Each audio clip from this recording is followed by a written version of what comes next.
Have you ever noticed that the more you chase someone, the further they seem to pull away? You call, and they take hours to reply. You give, and they barely notice. You bend yourself out of shape trying to hold on to someone's attention, and somehow, the harder you try, the smaller you feel. It is one of the strangest and most painful patterns in human life, and almost everyone lives through it at least once. The sleepless nights, the message written and rewritten and deleted, the quiet ache of waiting for a person who is not waiting for you.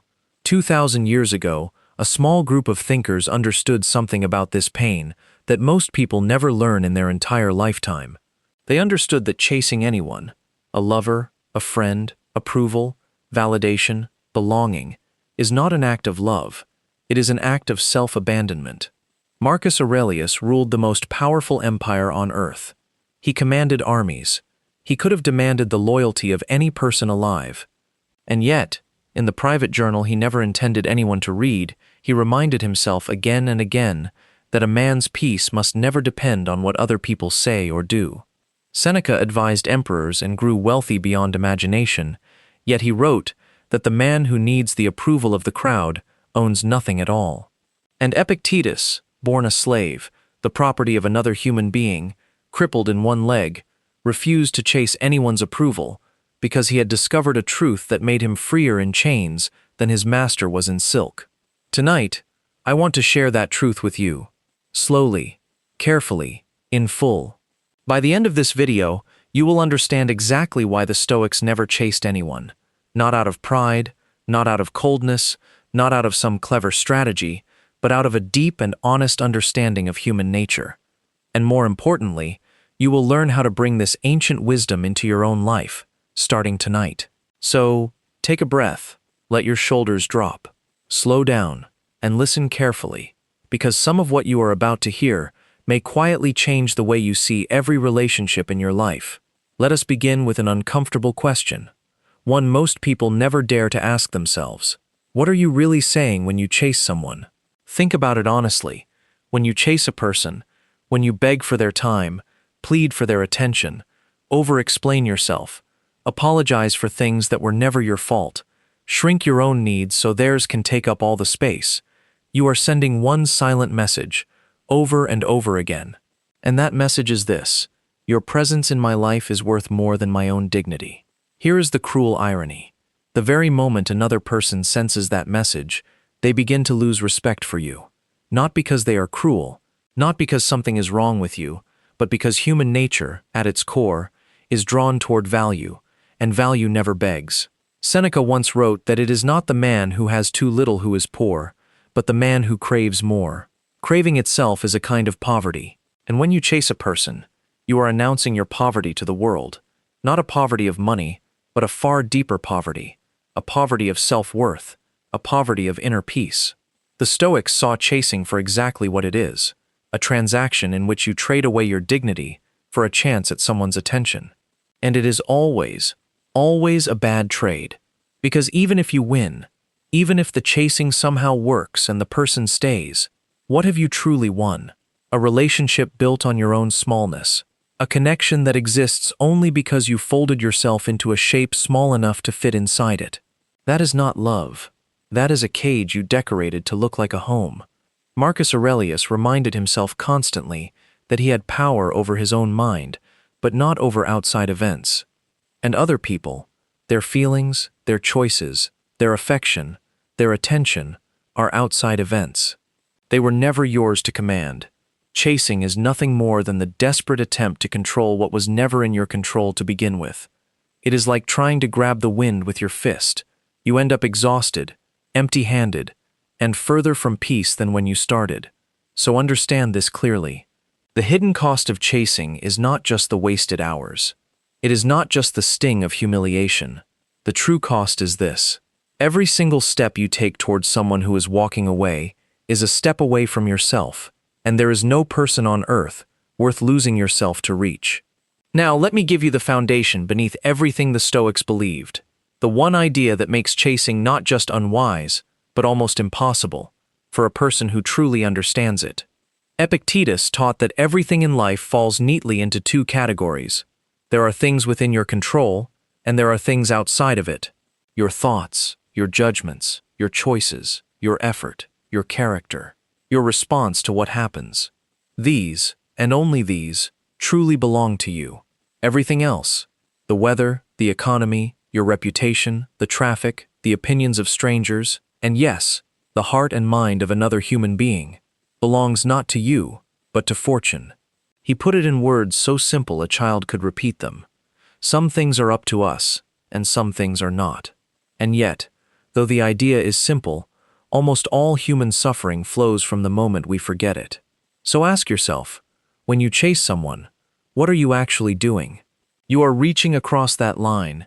You are taking your happiness, the most precious thing you own, and placing it gently into another person's hands, hoping they will be careful with it. You are saying, without words, my peace now depends on whether you reply. My worth depends on whether you choose me. My entire day will be ruined or saved by your mood, which I cannot see and cannot control. The Stoics considered this a form of voluntary slavery. And remember who said it: Epictetus, a man who had worn literal chains, who knew the weight of real bondage.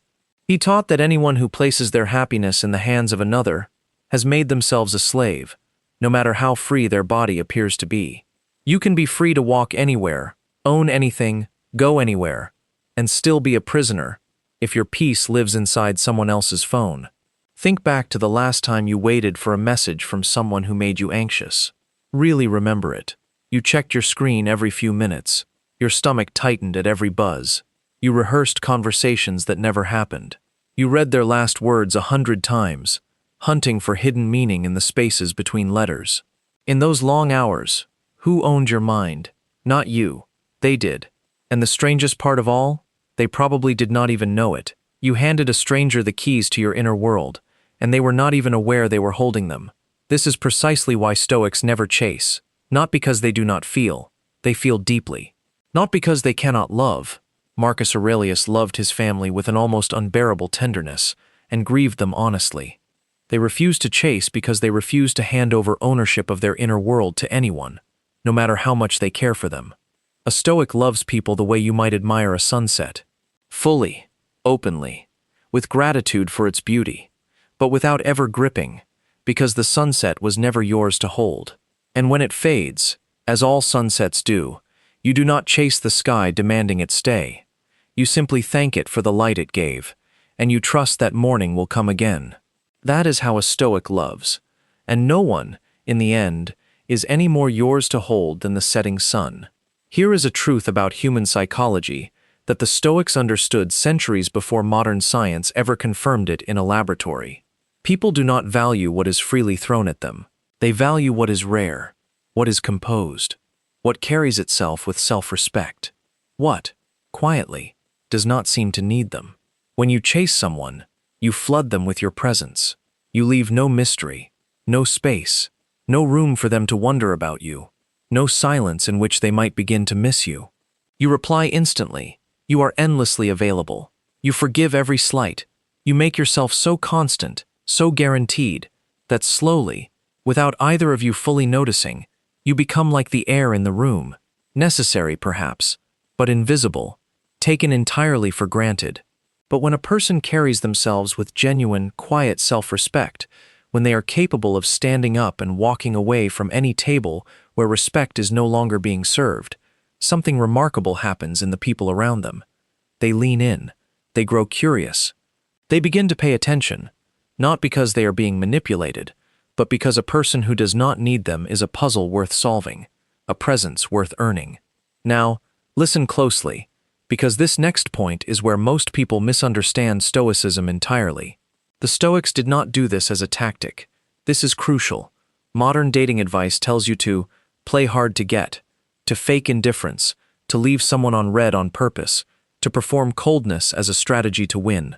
That is not Stoicism.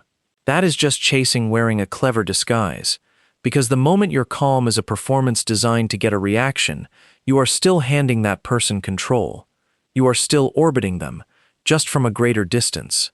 A Stoic's composure is not a performance. It is real. It grows from a life so full of purpose, of discipline, of learning, of meaningful work, of virtue, that no single person's absence has the power to empty it. Marcus Aurelius wrote that the soul takes on the color of its thoughts. A Stoic dyes their soul with self-sufficiency, day after day, until it becomes their natural color. And self-sufficiency, by one of life's great ironies, turns out to be the most magnetic quality a human being can possess. So hold on to this paradox, and do not forget it. The person who needs no one tends to attract everyone, and the person who chases everyone, in the end, keeps no one at all. Neediness repels the very thing it reaches for. Wholeness draws it near without lifting a finger. There is an ancient Stoic image, later echoed in Zen traditions half a world away, that captures this entire philosophy in a single sentence: let go, or be dragged. Zeno, the founder of Stoicism, compared a human being to a dog tied by a rope to a moving cart. The dog has two choices, and only two. It can trot along beside the cart willingly, matching its pace, keeping slack in the rope, walking with a kind of dignity. Or it can resist, dig its heels into the dirt, brace its legs, pull against the rope with all its strength, and be dragged along anyway, choking and bruised. Either way, the cart moves. The cart always moves. The only thing the dog actually controls is whether the journey happens with peace or with suffering. Now hear this clearly. People leaving your life is the cart. It moves whether you accept it or not.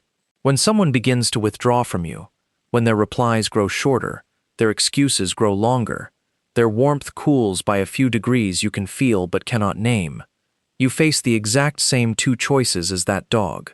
You can accept the direction in which things are already moving and walk beside it with grace, or you can seize the rope, chase, beg, negotiate, perform, send the long, aching message explaining everything one final time, and you will be dragged through the dirt regardless, because a heart that has quietly decided to leave cannot be argued back into staying. Persuasion has never once, in the history of the world, resurrected a feeling that has already died. The Stoics practiced something they called amor fati, the love of one's fate. Not grim acceptance, not clenched-teeth tolerance, but something far greater: to actually embrace what happens, to meet it almost as a friend. When someone walks out of a Stoic's life, the Stoic does not merely endure it.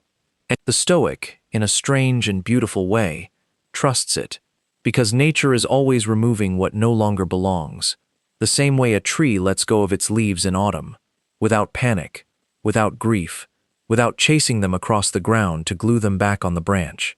And remember whose philosophy this was. Marcus Aurelius buried his own children, several of them. He was betrayed by men he trusted. He watched a plague sweep through his empire and take people he loved. If anyone alive had reasons to clutch desperately at every person around him, terrified of losing one more, it was this man. And yet he wrote that we should meet whatever happens as though we had chosen it ourselves. Because every event, even the painful ones, is a single thread woven into a fabric far larger and more intelligent than we can see from where we stand.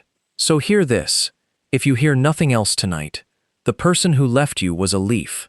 Let autumn do its quiet work. Spring has never once failed to plant something new in the empty space a fallen leaf leaves behind. But, and this matters, it can only do so if the space is actually empty. As long as your hands are full, clutching what is already gone, they cannot receive what is coming. Now I want to slow down and speak about the thing that keeps most people chasing long after they know they should stop. It is not really love. It is the fear of being alone. We treat aloneness as a wound, as proof that something is wrong with us. And so we chase people we do not even like, keep company that drains us, and answer messages from those who hurt us, all to avoid one thing: the silence of our own company. But the Stoics drew a line here that changed everything. There is a vast difference, they understood, between loneliness and solitude. Loneliness is aloneness experienced as lack, the empty ache of feeling you need someone and no one is there. Solitude is that exact same aloneness experienced as freedom, the quiet richness of being fully at home with yourself, needing no one to complete the moment. Same circumstance, same empty room, completely opposite experience. And the only thing that separates the two is the state of the person sitting inside it. Seneca advised his friend Lucilius to withdraw into himself as much as he could, and to keep the company of those who would make him better. But he also taught that the person you must be able to enjoy above all others is yourself, because you are the one companion you can never leave, never lose, and never escape. If you cannot bear your own company, you will spend your whole life fleeing into the company of others, and a person fleeing themselves will grab onto anyone, no matter how wrong, just to avoid the silence. This is the deep root of chasing. We do not chase because the other person is so extraordinary. We chase because we are afraid of who we have to sit with when they are gone. And so the real cure for chasing is not finding better people to chase. It is building a self so complete that solitude feels less like exile and more like coming home. The Stoics practiced this on purpose. They would spend deliberate time alone. They would eat simply, sit quietly, walk without distraction, and grow comfortable in the presence of the one person who would be with them until their final breath. And here is what they discovered. On the other side of that fear is a strange and unshakable peace. A person who has learned to enjoy their own solitude can never be held hostage by loneliness again. They can love, but they will never chase, because they no longer need anyone simply to escape themselves. Learn to sit in the quiet, not as punishment, as practice. Because the person who is at peace alone holds a power that no one can ever take away. The power to walk away from anything, at any time, without fear. And that power, quietly held, ends chasing forever. Seneca wrote an entire essay on the shortness of life, and his conclusion was startling. Life, he argued, is not actually short. We make it short by squandering it. We guard our money fiercely, he observed, locking our doors and counting our coins. And yet we hand out our time, the one possession we can never earn back, to absolutely anyone who asks for it. We are misers with what can be replaced, and reckless spendthrifts with the one thing that cannot. Every single hour you spend chasing someone is an hour with a real and permanent cost. That hour is gone forever. It could have built your body in the gym. It could have built your mind through a book. Now let us talk about mathematics. Not the mathematics of numbers, the far more important mathematics of a single human life. It could have built your future through your work, your craft, your skill, your art. Instead, it was spent refreshing a screen, replaying a conversation word by word, agonizing over the perfect message to send to someone who reads it, feels nothing, and says nothing back. So do the arithmetic honestly, even if it stings. How many total hours have you handed over to people who were already walking away from you? 100? 500? 1,000? And what, in that same time, could you have built instead? A skill that changes your income. A body that changes your health. A mind that changes your entire future. The tragedy of chasing is not only the pain, it is the staggering opportunity cost, the mountain of a better life left unbuilt. The Stoics were almost obsessive about this arithmetic of time. Marcus Aurelius began his mornings by reminding himself, sometimes sternly, that he had real work to do as a human being, that he was not made merely to lie warm and comfortable beneath his blankets, and certainly not to spend his precious finite days orbiting around people who felt nothing for him in return. And here is the shift that changes everything, the quiet turning point of this entire philosophy. The moment you truly stop chasing people, all of that energy has to go somewhere. It does not vanish. It comes home. Pour it into your discipline, your health, your learning, your purpose, your craft. And within a few short months, you will become a noticeably different person. Calmer, stronger, sharper, more capable, more grounded. And then comes the quiet joke the universe has been waiting to play on you. That new version of yourself is precisely the kind of person others begin, without any effort on your part, to chase. You do not find your best life by pursuing people. You find it in the hours you quietly take back from them. So how does a Stoic actually respond, in the moment, when someone pulls away, disrespects them, or takes them for granted? Not with anger, not with dramatic speeches, not with a long final message explaining every wound one last time, hoping to be understood. They respond with silence and with distance. Epictetus taught his students not to announce their philosophy, but to embody it, to say little and demonstrate much. The same is true of self-respect. Self-respect that has to be loudly announced is not really self-respect at all. It is a performance. And every performance needs an audience. And every audience quietly pulls you back into the old game of chasing a reaction. When a Stoic withdraws, there is no punishment hidden inside the silence. And this is the exact line that separates Stoic distance from the childish silent treatment. The silent treatment is a weapon. Silence sharpened and aimed to wound, which means the other person still controls your behavior. You are still performing for them, just in reverse. Stoic withdrawal is something else entirely. It is simply the quiet redirection of energy. You stop watering a plant that has decided not to grow, and you turn to water the garden that is actually reaching for the sun. So the Stoic does not block them in a fit of rage, does not post cryptic quotes aimed at them, does not check, at midnight, whether they have noticed the absence yet.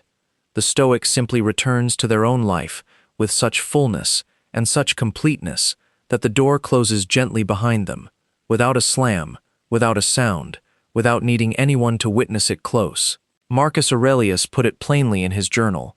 The best revenge is to be unlike the one who wronged you. If they were careless with you, do not become bitter. Respond by being careful with yourself. If they made you feel small, do not shrink further in resentment. Respond by quietly living large.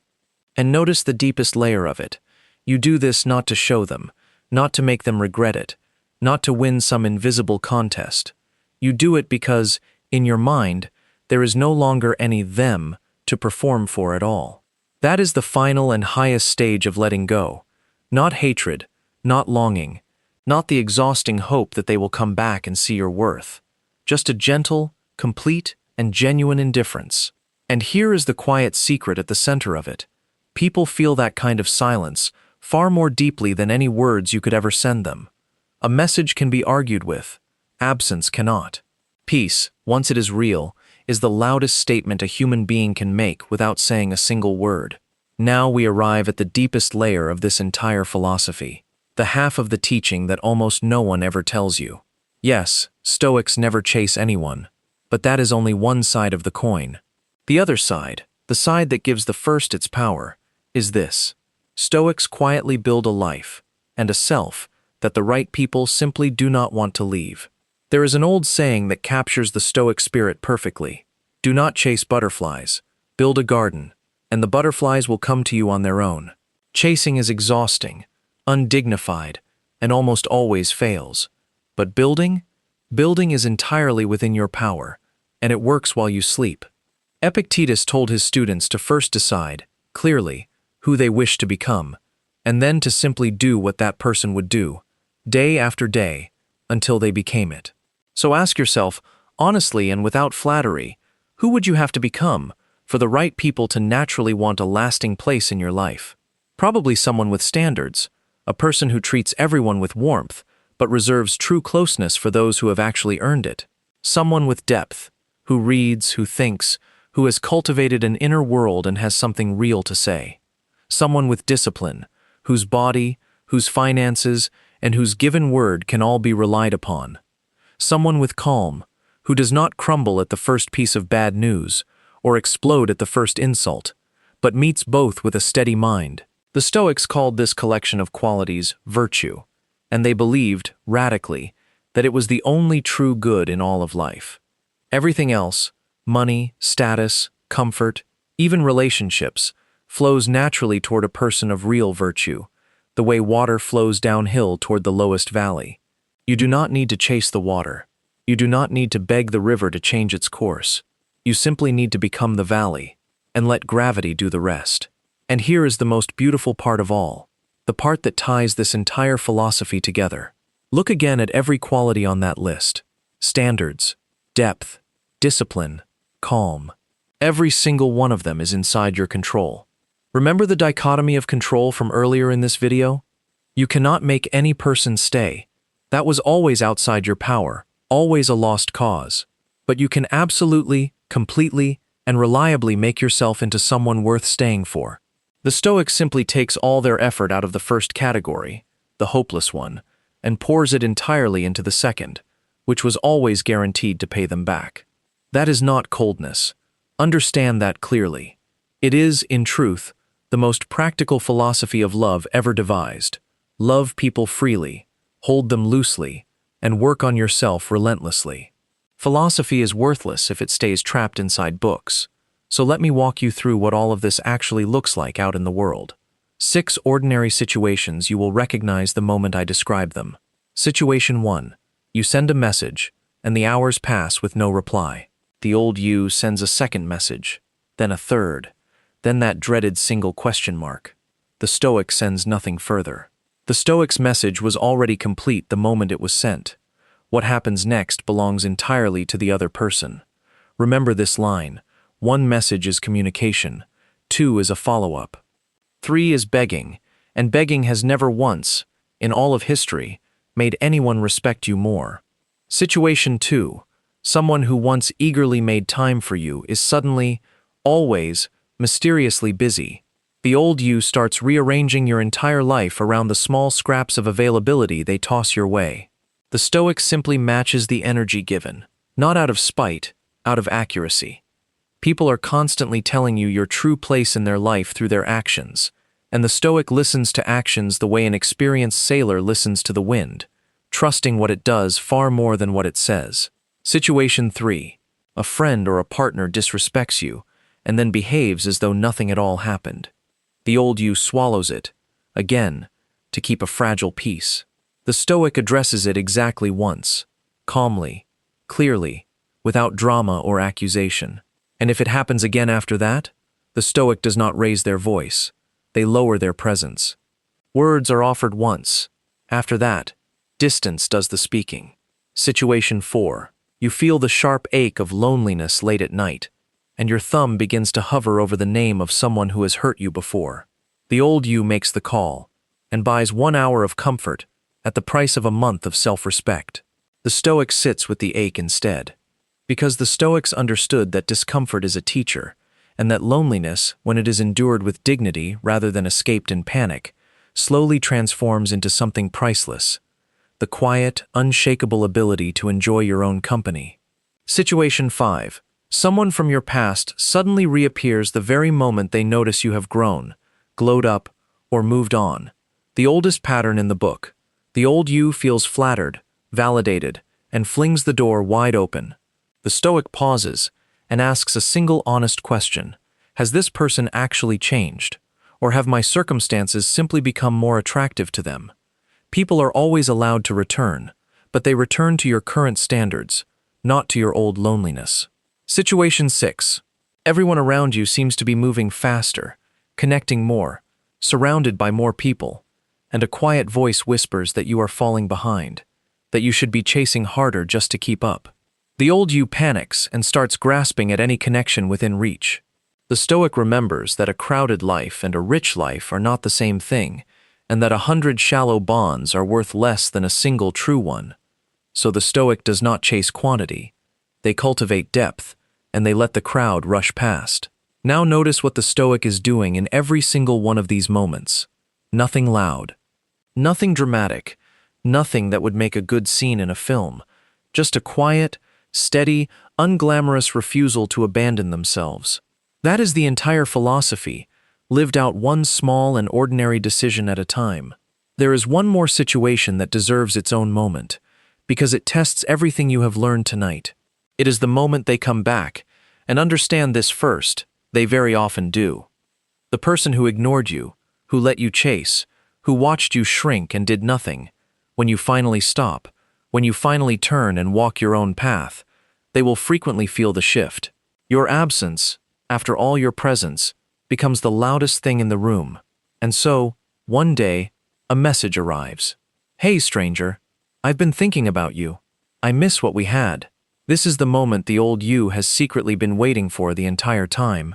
The vindication, the proof that the chasing was not foolish, that you were worth wanting all along. And it is precisely here that most people undo months of growth in a single evening, flinging the door open, grateful and eager, rushing right back into the exact dynamic that once made them so small. The Stoic meets this moment differently. Not with cold revenge, remember, there is no them to punish anymore, but with clear eyes. The Stoic understands a simple, quiet law of human nature. People often return, not because you have finally become worthy in their eyes, but because you have finally become unavailable to them. The chase reversed, and a person drawn back only by your distance will lose interest again the moment that distance closes. So the Stoic asks the honest questions. Has this person genuinely changed, or do they simply miss the comfort of being wanted by me? Are they returning to build something real, or only to confirm that the door is still open, so they can leave through it again at their convenience? Do their actions, not their sweet words, their actions, show a person ready to meet me as an equal? And if the answer is no, the Stoic feels no need to slam the door. They simply do not walk back through it, calmly, without a speech, without drama, because the person you have become over these months of not chasing is no longer starving for scraps of affection. You have eaten a full meal of self-respect, and you are no longer tempted by crumbs, no matter how kindly they are now offered. This is the final test, and it is the one that proves the philosophy has truly become yours. Anyone can stop chasing when there is no other option. The real strength is to stay whole, even when the door reopens, to look at the very thing you once ached for, and to choose your own peace over it, freely and without regret. Before we close, let me give you 3 real Stoic exercises, practices, not just ideas, that will build this mindset so deeply into your character that not chasing eventually becomes automatic, effortless, simply who you are. The first practice, the evening review. Every night, Seneca examined his day the way a fair judge examines a case, without cruelty, but without excuses. Before you sleep, ask yourself 3 quiet questions. Where did I give my energy today? Did anyone receive more of me than their actions actually deserved? And where, if anywhere, did I abandon my own standards for the sake of someone's attention? Do not punish yourself for the answers. Simply observe them, honestly. Awareness alone, repeated night after night, begins to change your behavior before you even try. The second practice, negative visualization. The Stoics called it premeditatio malorum, the deliberate rehearsal of loss. From time to time, sit quietly and gently imagine the people you love leaving your life. Picture the friendship fading. Picture the relationship ending. This sounds dark, even morbid, but its effect is precisely the opposite. It teaches your heart 2 things at the very same time: to treasure people fully and gratefully while they are here, and to know, with a deep and settled certainty, that you would survive their absence if it ever came. And a person who knows, in their bones, that they can survive any loss, becomes almost incapable of desperate, frightened chasing. Fear is what drives the chase. Remove the fear, and the chasing quietly dies. The third practice, 1 act of self-respect, every single day. Each day, do 1 small thing that honors your own standards. Decline an invitation that would only drain you. End a conversation the moment it turns to disrespect. Spend 1 hour on your own growth before you give a single hour to anyone else. Self-respect, understand, is not a feeling you are born with. It is a muscle, and like any muscle, it grows only through daily, repeated use. The Stoics trained it the way an athlete trains the body, 1 deliberate rep at a time.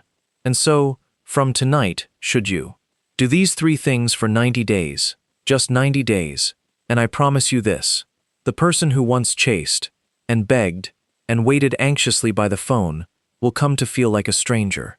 Someone you used to be, someone you remember with compassion, but would never go back to being. Let us return, now, to where we began. Why do Stoics never chase anyone? Because they understand that other people were never within their control, and they refuse to suffer endlessly over what fate holds in its own hands. Because they know that chasing trades away dignity in exchange for scraps of attention, and dignity is the one possession a person should never, ever sell. Because their energy and their time are painfully finite, and they have chosen, deliberately, to invest both in the only project in the world guaranteed to pay them back, themselves. And because they have learned, deep in their bones, the great paradox of all human connection, that the most attractive and magnetic force on earth is a person who is fully at peace, a person who genuinely wants you in their life, but does not, for 1 moment, need you in it. Remember the words we started with, written by an emperor to no one but himself, in the quiet of the night. You have power over your mind, not over outside events. Realize this, and you will find your strength. The people who left you were outside events. The people who ignored you, who took you for granted, who watched you chase and offered nothing. They were all outside events, moving according to a fortune you could never command. But the person you choose to become from this night forward, that is not an outside event. That is entirely, completely, and forever within your power. So stop chasing, start becoming, and then simply watch, patiently, calmly, as the world quietly rearranges itself around a person who has finally, after all this time, come home to themselves. If this message reached you at the right moment tonight, take a breath and let it stay with you a while before you move on. And until next time, walk your own path, guard your own peace, and let no one pull you from it. Stay strong, stay stoic.